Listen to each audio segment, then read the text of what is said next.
Assalamualaikum warahmatullahi wabarakatuh. Perkenalkan nama saya Anggi Rahmadani dengan NIM 24033086. Di sini saya akan mempresentasikan laporan saya mengenai analisis entropi berdasarkan struktur aksesibilitas adiabatik struktur numerik menggunakan model Lieb yang Fason. Yang terhormat Bapak dosen pengampu yaitu Bapak Dr. Ahmad Fauzi MSI. Baik. Latar belakang dari laporan saya ini adalah entropi merupakan salah satu konsep paling mendasar dalam termodinamika. Namun pemahamannya sering bergantung pada pendekatan saintifik atau proses reversible ideal yang sulit direalisasikan dalam praktik. Sebagian besar formulasi klasik hukum kedua mengandalkan siklus Carnot, aliran Carnot, atau model mikroskopik atau atomistik, sehingga meninggalkan pertanyaan mendasar mengenai apakah entropi dapat didefinisikan tanpa menggunakan konsep probabilistik atau mekanisme reversibel. Nah, dalam perkembangannya, Lieb dan Yang Fason memperkenalkan suatu pendekatan aksiomatik yang mengatakan bahwa kebenaran entropi tidak memerlukan dasar statistika, melainkan sepenuhnya dapat diturunkan dari struktur adiabatik accessibility antar keadaan. Nah, rumusan masalahnya adalah yang pertama, bagaimana nilai entropi suatu keadaan menggunakan parameter lambda maksimal dalam keadaan kerangka adiabatic accessibility.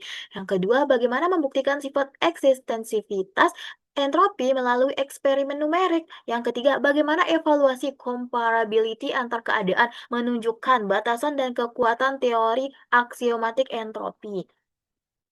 Selanjutnya, tujuan penulisan saya adalah yang pertama menghasilkan ilustrasi numerik penentuan entropi berdasarkan konsep konstruksi lambda maksimal. Yang kedua, menunjukkan secara kuantitatif bagaimana entropi bersifat ekstensif dan aditif. Yang ketiga, mengevaluasi kondisi comparability pada keadaan sederhana dan sistem gabungan sesuai teori Lieb dan Yang Fason. Yang keempat, menguak pemahaman konsep hukum kedua melalui pendekatan aksiomatik dan numerik. Selanjutnya adalah kajian teorinya. Yang pertama itu ada definisi entropi sebagai fungsi keadaan yang unik dan aditif. Nah, yang kedua itu prinsip adiabatik dan accessibility sebagai fondasi hukum kedua dari termodinamika. Yang ketiga, hubungan antara energi dalam, entropi, dan kerja. Yang keempat itu perubahan entropi dalam proses reversible.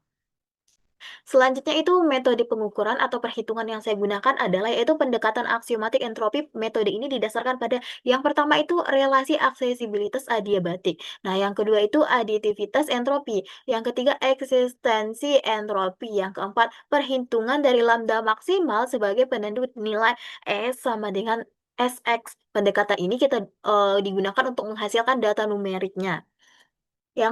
Kemudian pembahasan. Nah, pembahasan pada bab ini, pada praktikum ini, menginterpretasikan seluruh data eksperimen numerik yang telah disusun berdasarkan pendekatan aksiomatik tadi. Nah, menurut Lieb dan Yang Fason. Nah, fokus utama dari analisis yang saya lakukan ini adalah hubungan antara data simulasi dan prinsip teoritis yang mendasari definisi entropi modern. Nah, terutama itu terkait dengan struktur adiabatic accessibility. Nah, konstanta skala lambdanya tadi itu, nah, kemudian sifat dari ekstensif dan isu comparability. Nah, pendekatan ini memberikan perspektif baru dalam memahami hukum kedua termodinamika yang tidak mengandalkan formulasi statistik maupun pendekatan energi bebas, tetapi sepenuhnya itu berdasar pada struktur matematis relasi antara keadaan. Nah, kesimpulan dari laporan saya ini adalah entropi dapat ditentukan secara konsisten melalui nilai lambda maksimal yang diperoleh dari relasi aksesibilitas adiabatik. Nah, nilai entropi ini sering meningkat seiring bertambahnya dengan energi dari internal, sehingga memenuhi sifat monotonik. Bagaimana tercermin pada data tabel A pada laporan saya. Kemudian pengujian ekstensivitas menunjukkan bahwa entropi berubah secara proporsional terhadap faktor skala lambda dan hasil numerik pada tabel B sesuai dengan sepenuhnya dengan teori sehingga menegaskan sifat ekstensif entropi. Nah, evaluasi comparability pada tabel C pada laporan saya menggambarkan bahwa keadaan dalam suatu sistem sederhana dapat dibandingkan secara total, namun terdapat kondisi tertentu yang menunjukkan Komparabelan sesuai dengan batasan dari teori. Nah, secara keseluruhan, data numerik yang diperoleh mendukung prinsip dasar entropi dalam kerangka aksiomatik dan memperhatikan bahwa struktur adiabatik accessibility cukup untuk menentukan entropi secara matematis tanpa pendekatan dari statistik. Cukup sekian dari presentasi, mengenai laporan lengkap saya. Saya ucapkan terima kasih dan apabila ada kesalahan saya minta maaf. Assalamualaikum warahmatullahi